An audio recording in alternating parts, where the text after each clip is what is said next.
함께 나누실 말씀은 요한계시록 12장 7절부터 12절까지입니다.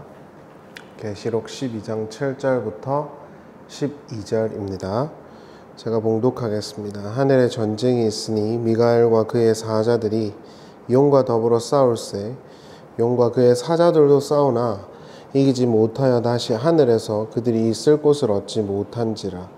큰 용이 내쫓기니 옛뱀 곧 마귀라고도 하고 사탄이라고도 하며 온 천하를 깨는 자라. 그가 땅으로 내쫓기니 그의 사자들도 그와 함께 내쫓기니라. 내가 또 들으니 하늘에 큰 음성이 있어 이르되 이제 우리 하나님의 구원과 능력과 나라와 또 그의 그리스도의 권세가 나타났으니 우리의 형제들을 참소하던 자 곧 우리 하나님 앞에서 밤낮 참소하던 자가 쫓겨났고 또 우리 형제들이 어린 양의 피와 자기들이 증언하는 말씀으로써 그를 이겼으니 그들은 죽기까지 자기의 생명을 아끼지 아니하였도다. 그러므로 하늘과 그 가운데 거하는 자들은 즐거워하라. 그러나 땅과 바다는 화 있을진저 이는 마귀가 자기 때가 얼마 남지 않은 줄 알므로 크게 분내어 너희에게 내려갔음이라 하더라. 아멘. 우리가 지난 시간 해를 옷 입은 여자에 대해서 함께 나누었죠. 해를 옷 입은 여자는 하나님의 아들이신 예수 그리스도와 그의 후손인 갱신된 새 이스라엘의 탄생을 하나님으로부터 계시를 통해 약속으로 받아 믿음을 따라서 그 약속을 쫓아 살아간 모든 사람들을 운유한다. 이렇게 보시면 되겠습니다. 오늘은 요한의 삽입 환상을 계속해서 보겠습니다. 요한은 해를 옷 입은 여자의 환상을 본 이후에 또 다른 환상을 보고 있습니다. 우리가 지난 시간에 정리했지만 해를 옷 입은 아들, 그 여자가 아들을 낳았는데 그 아들은 예수 그리스도를 은유하는 것이 틀림없었죠.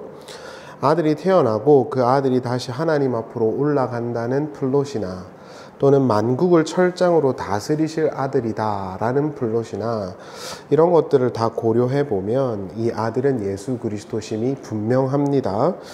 특별히 다니엘은 인자를 소개할 때 이러한 구조로 소개를 하게 되는데, 인자는 우리가 알고 있는 하나님의 나라를 이 땅 위에 이루실 지도자 메사이아를 지칭하는 것이었어요. 그리고 그 메시아가 예수시다라는 것이 이 해를 옷 입은 여자의 환상에서 분명히 나타나고 있다. 이렇게 보시면 되겠습니다. 그 이후에 요한은 또 다른 환상을 하나 보는데요. 그것은 마귀들의 세력과 하나님의 세력의 전쟁 환상입니다. 그리고 그 환상의 요지는 하나님의 아들이신 예수 그리스도께서 이 땅에 오시고 다시 하나님 아버지에게로 돌아가심으로 말미암아 십자가와 부활입니다. 그 사건을 통해서 마귀적 세력들은 완전히 대패하고 무너졌다라는 것을 천명하는 환상이었어요. 그것이 오늘 본문입니다. 오늘은 그 마귀와 사탄에 대한 토픽으로 설교를 하고 있기 때문에요.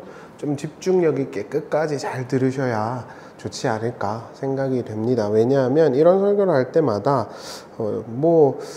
이상하게 잘 집중을 못하는 경우들이 종종 있었거든요. 옛날에 전도사 할 때부터. 그래서 끝까지 한번 잘 따라와 보시면 그 마귀와 사탄이라는 게 허상과 허구에 불과하다는 걸 분명히 알게 되실 겁니다. 그리고 제가 실질적으로 그 마귀와 귀신을 쫓아내면서 옛날의 신학을 가지고 있을 때요, 느꼈었던 것을 조금 더 첨언을 하면서 그러한 신학과 신앙이 얼마나 허무맹랑한 것인지를 조금 설명을 드리겠습니다. 먼저 이 플롯을 이해하기 위해서는 용이라는 개념을 좀 이해해야겠죠. 용이라는 단어는 드라곤입니다. 드라곤. 우리가 이제 영어로 아는 드래곤이겠죠. 그 헬라어로 보면 드라콘인데, 드라콘은 사실은 요한계시록에서만 나옵니다. 어디에도 나오지 않아요. 그래서 요한계시록에서 12번 나오고요. 딱 신약 성경에서는 계시록에서만 나온다. 이렇게 보시면 돼요. 그런데 요한은 큰 용인데 걔가 옛 뱀이라 그래요. 옛에 해당하는 그 헬라어 그 형용 표현을 보면 에이션트라고 돼 있어요. 고대의 뱀 이런 건데, 그 고대의 뱀이라는 것은 성경 독자들로 하여금 창세기 3장을 떠올리게 하지요. 그래서 우리는 먼저 3장, 창세기 3장을 간단하게 정리를 좀 해야 합니다. 하나님께서 아시다시피 남자와 여자를 만드셨어요. 그리고 그들이 하나님이 제공한 땅에서 잘 살아갈 것을 요구하셨죠. 그런데 선악과는 먹으면 안 된다라고 말씀하셨어요. 그러니까 먹고 사는 문제가 뭐 중요합니까? 많은 왜 하나님께서 선악과를 먹지 말라고 했는가? 그러니까 고대 근동의 어떤 계약의 형태를 보면요, 원래 왕은 제후들에게 모든 것을 제공을 해주고요, 제후들은 왕에게 절대 충성을 해야 합니다. 그게 고대 근동의 베리트의 구조예요. 그래서 그것을 그대로 착안해서 쓰고 있다라고 보시면 됩니다. 그래서 하나님이 만드신 땅에 아담이 있고 아담과 하와가 있는데 그들에게 하나님께서 그 모든 땅을 맡기시고 위탁하신 거예요. 제후로. 그러니까 이 제후들은 그걸 잘 받아서 관리를 하면서 거기를 하나님 주신 영토로 잘 살아가면 됐어요. 대신에 명령은 지켜야 됩니다. 그 모든 것을 제공한 분은 하나님이시라는 인정을 담고 있는 명령을 지켜야 돼요. 그런데 그것을 파괴하도록 만든 것이 뱀이라고 나오죠. 창세기 3장을 보면. 근데 뱀이라는 그 히브리어 원어가 나하쉬예요. 제 설교를 들어오신 분들은 알겠지만 나하쉬는 뱀이 아니에요. 나하쉬는 원래는 점치는 무당을 뜻하는 단어입니다. 요한 그 창세기를 봐도 요셉이 형제들을 향해서 이렇게 잔치에 초대해 놓고 자기 숨긴 잔을 찾는데 그때 우리 주인이 점치는 것에 능한 자인지 알지 못했느냐 이런 표현이 나와요. 그 나하쉬예요. 그리고 모세오경의 율법을 봐도 대부분 다 점을 치거나 주술을 하는 행위들을 나하쉬라고 번역을 해 놓습니다. 그래서 헬라어 사전, 영어로 된 사전을 보면 아래의 지혜로 또는 아래의 어떤 데이터를 갖고 신적인 것을 탐닉하고 연습하는 행위 또는 그런 존재, 그걸 나하쉬라고 정의를 해놔요. 뱀은 하나님의 말씀을 듣고 순종하려는 인간들의 의지를 흔들어 놨고요. 그들이 하나님이 될 수 있다라고 욕망을 긁어주는 것입니다. 흥미로운 것은 이 나하쉬라는 이 뱀의 그 내용을 뱀이라고 번역한 이 나하쉬의 어떤 이해들을 보면요, 대부분 혐오나 어떤 증오의 대상이기보다는요, 숭배의 대상이었어요. 치료의 상징이었고 권위의 상징이었습니다. 세상 사람들이 그렇게 싫어하지 않는 단어여서요. 그런데 성경의 구조는 그걸 역으로 바꿔버립니다. 세상 사람들이 좋아하는 왕이나 아래의 지혜자들이 하나님을 대적하는 뱀들과 같은 존재라고 성경이 언어적으로 지금 바꾸어서 개념을 서술하고 있는 것입니다. 나하시란 단어는 전술했지만 무당이나 점치는 자들을 말하는 것이었고요.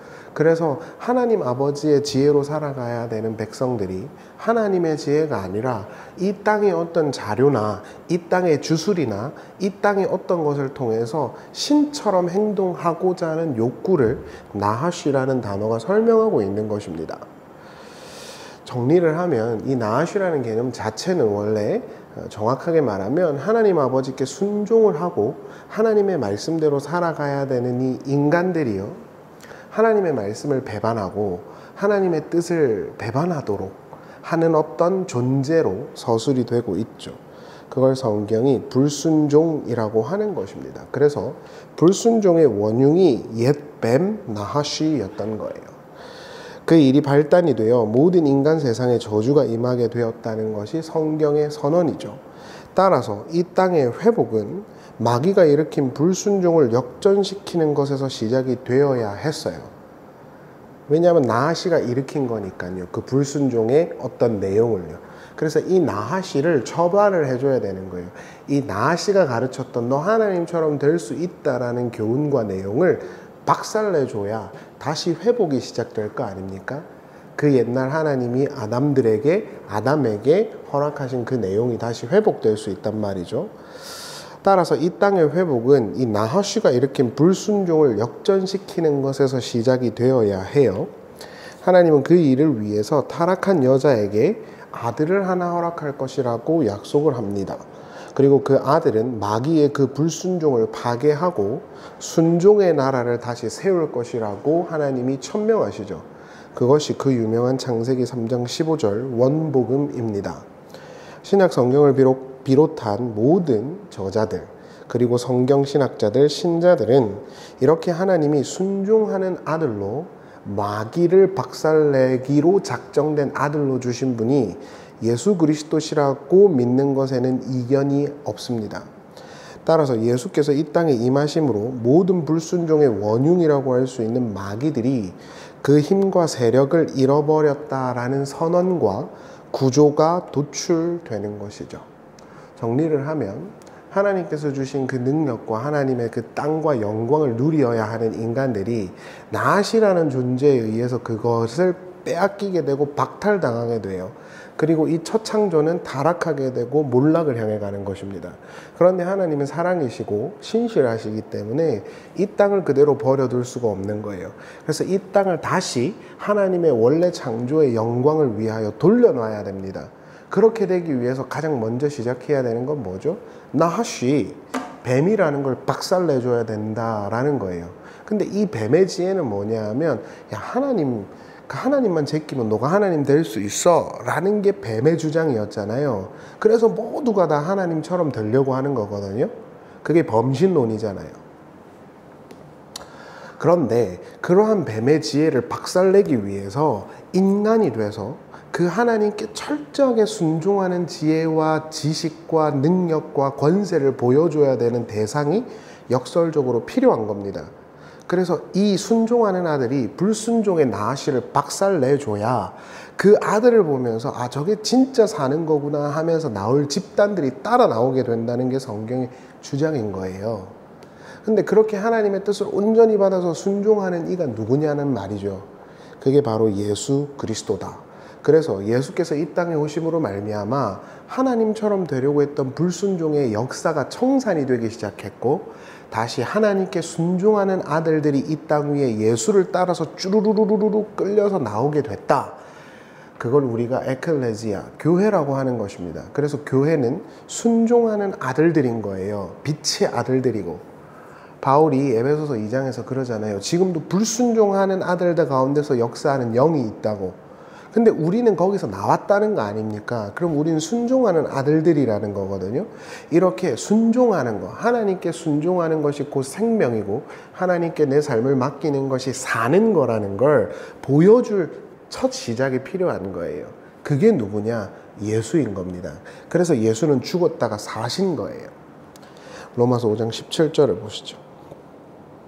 한 사람의 범죄로 말미암아 사망이 그 한 사람을 통하여 왕노릇하였은즉 더욱 은혜와 의의 선물을 넘치게 받는 자들은 한 분 예수 그리스도를 통하여 생명 안에서 왕노릇하리로다. 그런즉 한 범죄로 많은 사람이 정죄에 이른 것 같이 한 의로운 행위로 말미암아 많은 사람이 의롭다 하심을 받아 생명에 이르렀느니라. 한 사람이 순종하지 아니함으로 많은 사람이 죄인 된 것 같이 한 사람이 순종하심으로 많은 사람이 의인이 되리라. 이것이 사도 바울이 예수를 통해서 보게 된 복음의 시작인 것입니다. 하나님의 명령에 순종해야 된다라는 큰 틀을 흔들어 놓은 것이 나하쉬, 옛 뱀입니다. 그리고 옛 뱀은 인간들에게 화려하고 대단한 모습을 가장하여 하나님을 따르고 섬기는 것에 대한 오해를 야기하고 반발심을 일으켰어요. 그래서 많은 이들이 자기가 하나님이 돼서 내 인생을 내 거야 라고 생각하고 꾸려가고 있는 거예요. 많은 이들이 하나님이라는 분을 두려워하고 하나님을 예배하는 게 아니라 내 인생은 내 거라니까 라고 생각하고 계획하고 판단하고 살아가지 않습니까? 그렇게 많은 이들이 불순종의 아들들로 끌려가고 있는데 그 와중에 하나님께 순종하는 것이 진짜 사는 거라니까, 그게 내가 원하지 않는 십자가라도 하나님께 내 인생을 맡겨버리면 사는 거라니까 라는 걸 보여주심으로 이 불순종하는 지혜를 파괴시키신 분이 있다라는 겁니다. 그게 예수 그리스도죠. 그래서 부활하신 예수를 본 사람들은 아, 그렇구나, 하나님께 순종하는 게 진짜 사는 거구나, 하나님께 내 인생을 맡기는 것이 진짜 사는 거네 라고 예수를 통해서 그걸 진리로 알아버린 거예요. 그래서 이 사람들은 세상 사람들과는 다르게 매 순간 하나님께 묻고 하나님께 질문하고 하나님께 예배하고 하나님을 두려워하는 겁니다. 그러나 그러한 진리를 예수 속에서 발견하지 못한 사람들은 여전히 이 나하시적 존재들에게 매몰돼서 끌려가겠죠. 그래서 예수는 이 땅 위에서 많은 이들이 자신의 그 생명을 위해서 자신이 신이라고 믿으면서 자처하며 살아가는 세상 가운데 나는 인간의 모습이 뭔지를, 진짜 인간이 뭔지를 보여줄게 라고 하면서 인간의 모습을 빌어서 종의 형체를 가지셨고 십자가에 자신을 내맡기면서 하나님에게 온전히 맡기는 인생의 삶이 무엇인지를 보여주셨죠. 그리고 사신 거예요. 바울이 그걸 보고 깨진 겁니다. 십자가에 달린 건 저주로 알았는데 십자가에 자기의 인생, 자기의 모든 걸 하나님께 내맡겨 버리신 분이 다시 부활하셔서 살아나신 거예요. 아, 저게 사는 거구나. 내 인생을 내 멋대로, 내 생각과 내 판단대로, 우리가 삼손의 이야기를 봤지만 내 눈에 보기 좋은 대로 선택하고 살아가는 게 아니라 하나님께 둥둥 떠가면서 맡겨버리는 게 사는 거구나 라는 걸 바울이 부활하신 주님을 통해서 본 겁니다. 그래서 옛날에 그 나아시적 지혜, 나라는 사람을 신봉하고 하나님을 무시하는 삶을 바울이 청산해버린 거예요. 그럼 이걸 바꿔서 말하면 예수의 지혜가 마귀의 지혜를 파괴한 거지 않습니까? 이러한 도식과 구조가 형성이 된다라는 것이고, 이러한 신학적인 이해가 아주 고스란히 담겨 있는 곳이 빌립보서 2장인 것이죠. 따라서 예수의 십자가 사건과 부활은 마귀적 세력과 지혜의 종말을 고하는 중요한 사건이어서요. 그래서 마귀나 귀신들이 득세하는 것 같지만 예수께서 오심으로 그 마귀적 지혜가 얼마나 헛된 것이고 패배하는 것인지를 보여주신 것입니다. 그래서 예수님이 등장하심으로 불순종하는 것이 얼마나 저주고 하나님께 순종하는 것이 얼마나 축복인지를 보여주신 거예요. 그걸 보면서 아, 저게 진짜 사는 거구나 라고 생각하면서 예수의 뒤를 따라가는 집단들이 나옵니다. 그게 에클레시아죠. 따라서 이 에클레시아 집단은 절대 마귀에게 질 수가 없어요. 왜냐고요? 이들은 하나님을 인정하고 하나님을 범사에 찬양하거든요. 마귀적 주의는 뭐죠? 하나님을 무시하라는 거 아닙니까? 하나님이 주신 명령이고 나발이고 필요 없어. 하나님만 제끼면 내 인생은 내 거라니까? 라고 생각하는 게 마귀의 지혜인데 그걸 거절해버리고 하나님께 내 인생을 던져버린 집단이 나온 거예요. 그러니까 이렇게 하나님께 자기의 인생을 던져버린 집단은 마귀에게 질 수가 없죠. 이러한 그 플롯을 요한은 전쟁이라는 플롯으로 설명하고 있다라고 보시면 되는 것입니다. 요한계시록 12장 9절을 한번 보시죠. 큰 용이 내쫓기니 옛뱀 곧 마귀라고도 하고 사탄이라고도 하며 온 천하를 꿰는 자라. 그가 땅으로 내쫓기니 그의 사자들도 그와 함께 내쫓기니라. 내가 또 들으니 하늘에 큰 음성이 있어 이르되 이제 우리 하나님의 구원과 능력과 나라와 또 그리스도의 권세가 나타났으니 우리 형제들을 참소하던 자 곧 우리 하나님 앞에서 밤낮 참소하던 자가 쫓겨났고 이렇게 나오죠. 이제 이해가 되시죠? 예수님께서 이 땅에 오심으로 말미암아 모든 타락한 인간들이 하나님을 무시하고 하나님을 경배하지 않고 자기가 하나님이 돼서 자기 인생을 살아가는데 예수님이 이 땅에 오셔가지고 십자가에 못 박히시고 부활하시는 그 과정을 통해서 하나님께 나를 드리는 것이 진짜 사는 거야 라는 걸 보여주신 거잖아요. 그러니까 자연스럽게 이 땅을 뒤덮고 있던 하나님을 무시하는 문화와 세력은 철저하게 예수에 의해서 지게 된 것입니다. 구조적으로. 왜냐하면 예수는 사시고 나하시의 지혜를 따르는 이들은 다 죽었으니까요. 이것이 요한이 말하려고 하는 영적인 전쟁입니다. 많은 이들이 귀신과 사탄을 운운하며 그들이 대단한 존재인 것처럼 생각을 하는 것 같아요. 그러나 그것은 잘못되고 바른 성경적 이해가 아닙니다. 마귀나 귀신은 인간의 두려움을 먹고 살아요. 그렇기 때문에 그런 식의 오해와 신학적인 타락이 더 큰 피해를 일으키고 있고 크지도 않는 마귀와 귀신이라고 하는 세력들을 크게 보게 하고 있는 것입니다. 마귀나 귀신, 사탄은 이미 예수 그리스도의 지혜를 따라 예수님에게 자기를 내어드리기로 작정한 집단들에게는 힘이 없습니다. 예수님께서 보여주신 것처럼 하나님에게 자기의 삶을 맡기고자 하는 자들에게는 마귀적 세력이 와서 공격하거나 무너뜨릴 수 있는 계제가 없어요. 이들은 예수 그리스도와 같이 자기의 삶을 하나님께 헌신하고 투신한 자들이기 때문에 그래요. 그렇기 때문에 하나님 아버지 안에 있는 예수 그리스도 안에 있는 예수 공동체는 마귀에 의해서 절대 무너지지 않습니다. 그들은 이 예수 공동체의 머리털 하나도 상하게 할 수가 없어요. 그런데 어떤 잘못된 사람들은 자꾸 귀신과 사탄을 대단한 존재처럼 이해하게 합니다. 마치 하나님 아버지의 그 나라와 영광이 자칫 잘못하면 마귀와 귀신들에 의해서 무너질 수도 있겠다라는 두려움을 신자들에게 주입시킵니다. 그러니까 신자들은 마귀나 귀신이라고 하는 것에 대해서 두려워하게 되는 것이죠. 이미 그리스도는 자신의 목숨을 다해 하나님께 순종함으로 불순종의 아이코닉인 뱀을 무너뜨리셨어요. 따라서 그리스도의 십자가와 부활을 믿는 그의 형제들에게는 더 이상 마귀적 지혜나 마귀적 세력이 그들을 좌지우지할 수 없습니다. 여기서 우리가 주목해야 하는 것은 마귀나 사탄은 참소하는 자들이라고 성경이 서술하고 있다는 점이죠. 여기서 참소라는 것은 죄를 고발하는 행위를 말해요. 인간의 죄책과 잘못을 들추고 그것을 갖고 사람을 정죄하고 단죄하는 것이 마귀적 사역이고 역사라고 말을 하는 것입니다.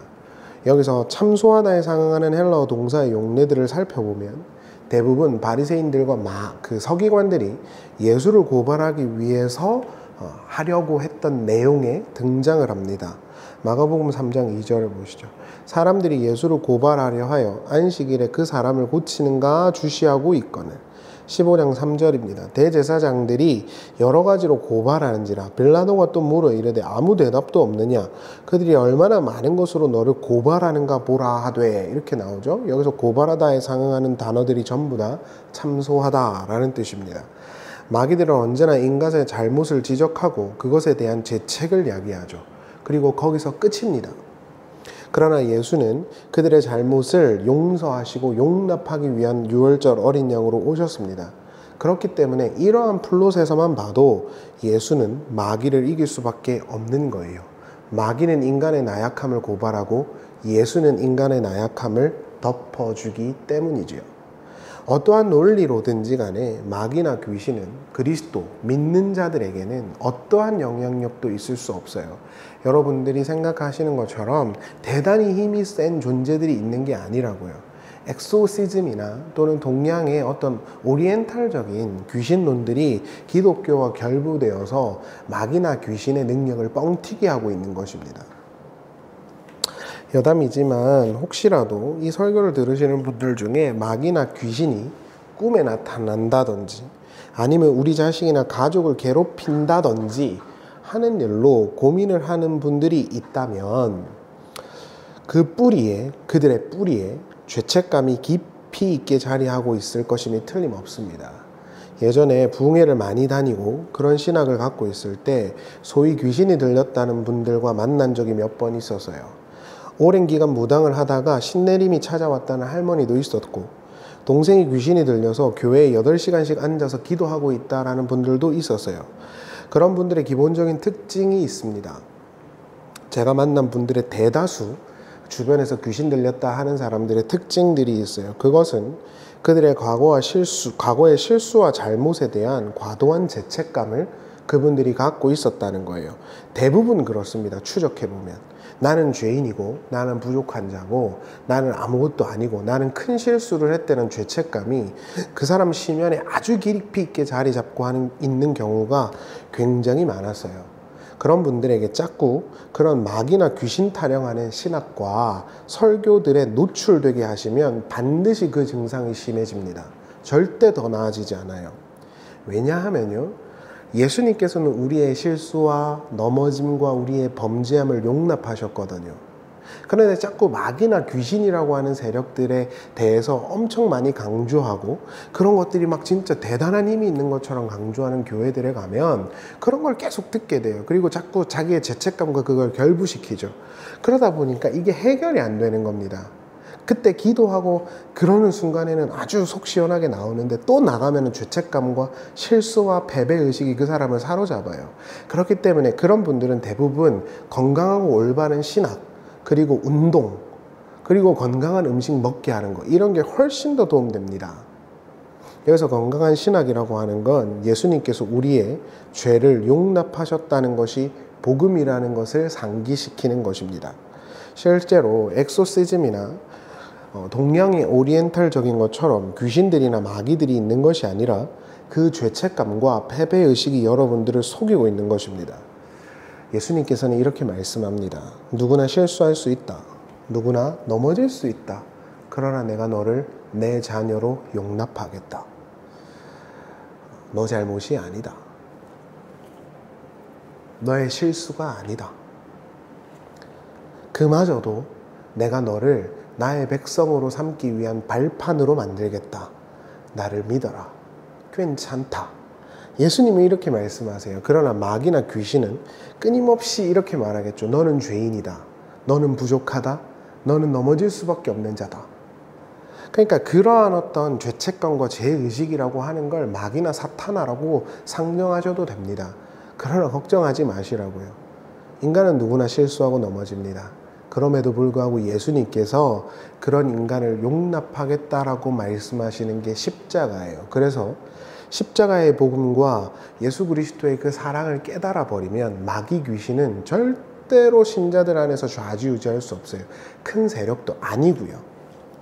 예를 들어 드릴까요? 사도 바울은요, 예수를 믿는 사람들을 때려 죽이던 사람이었어요.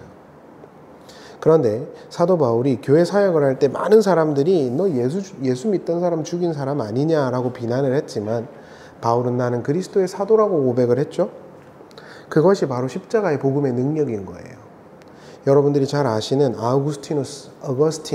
어거스틴은 잘못된 행동도 했고 이단에 빠지기도 했어요. 그러나 그는 하나님의 복음과 진리를 깨닫게 되었죠. 그러한 것들을 봤을 때 모든 믿는 사람들, 그리고 믿지 않는 사람들도 마찬가지인데요. 모두가 다 넘어지고 실수할 수 있는 자들이지요. 그러나 중요한 것은 예수님께서 그들을 용납하셨다는 것입니다. 그 사실을 기억하세요.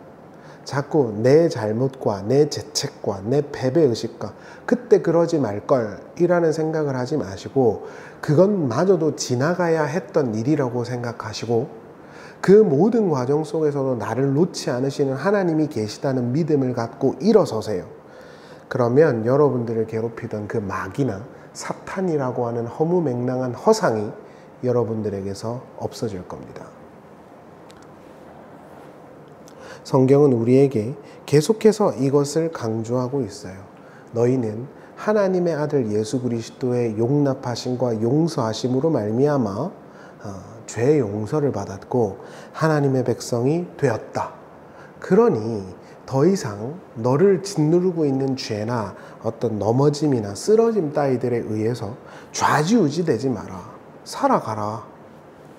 하나님이 너와 함께 하신다. 하나님이 너를 버리지 않으셨다. 기드온의 표현을 좀 빌릴까요? 큰 용사야. 하나님이 너랑 함께 하신다.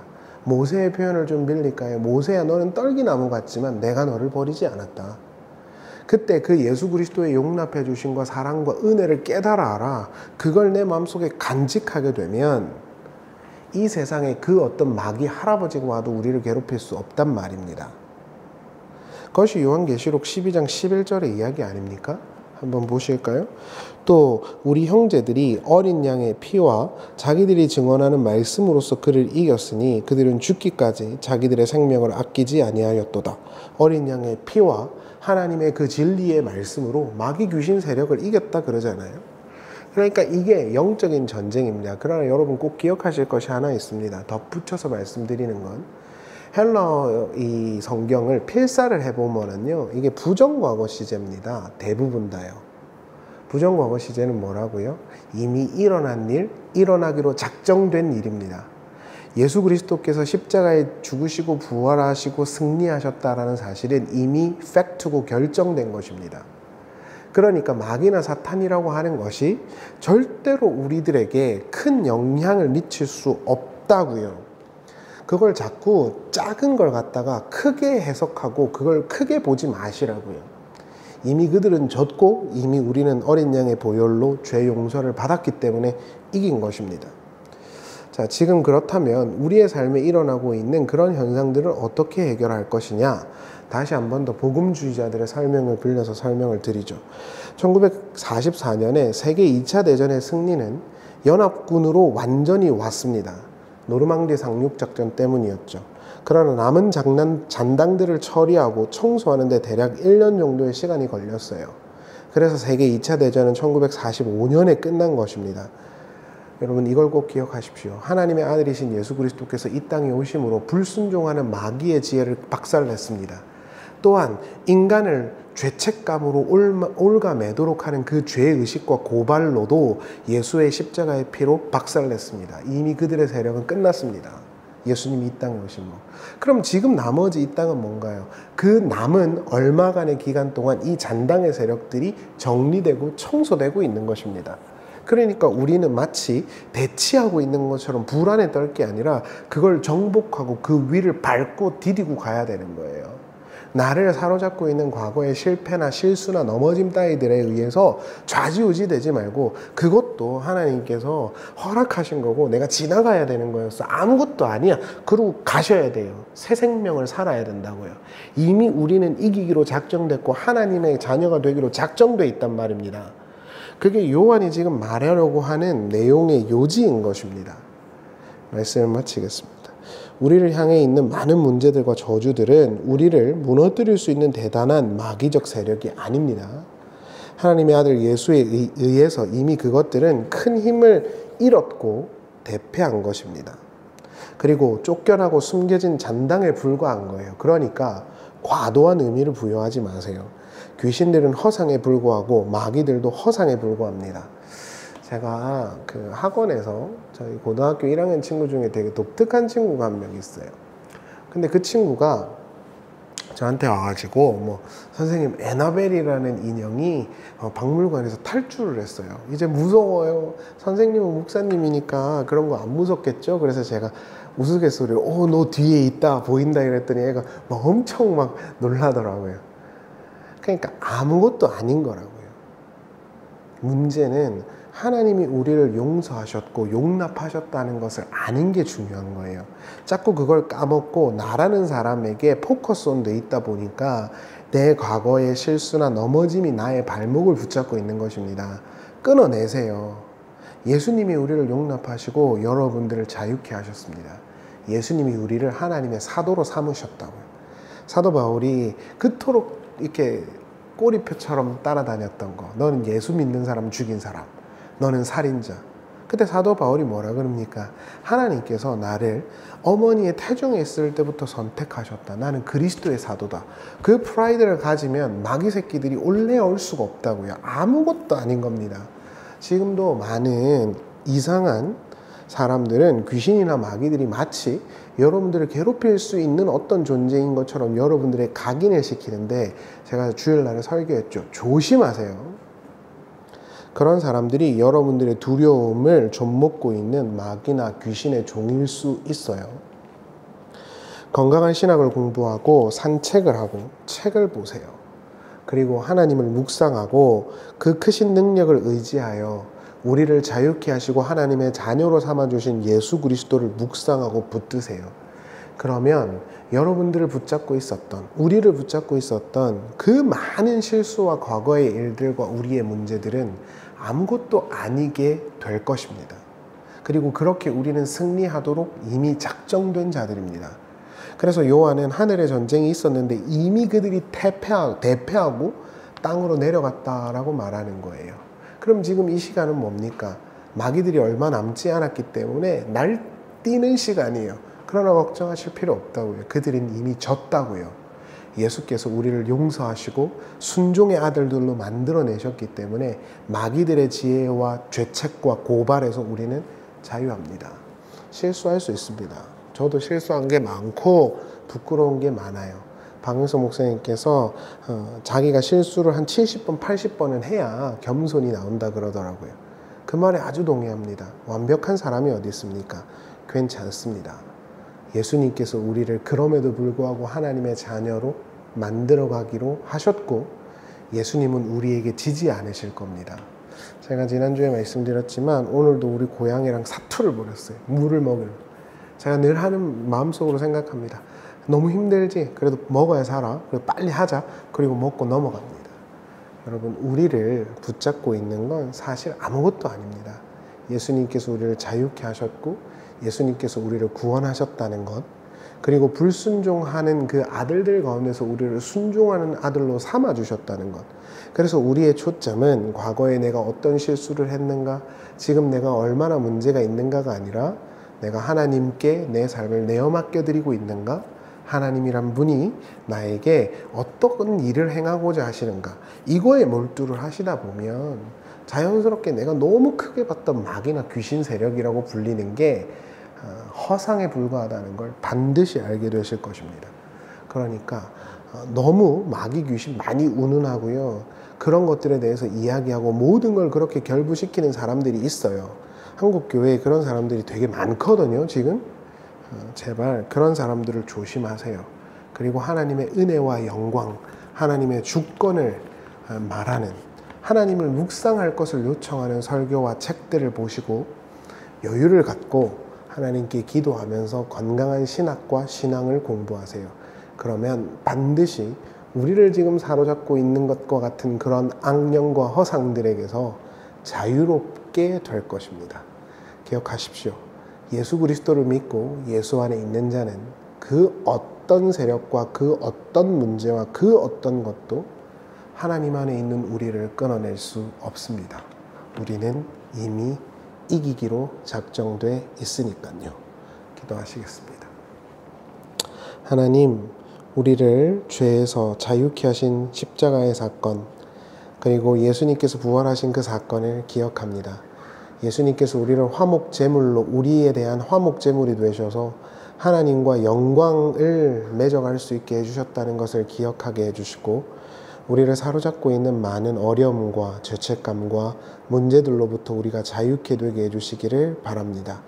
예수 안에 있는 자는 이미 이기기로 승리되었다, 작정되었다, 바울이 로마서에서 말씀했지요. 우리가 그것을 기억함으로 과거에 묶인 자가 아니라 하나님 안에서 새 생명을 향해 걸어가는 진정한 승리한 백성들 되게 해 주시옵소서. 거룩하신 예수님의 이름으로 기도합니다. 아멘.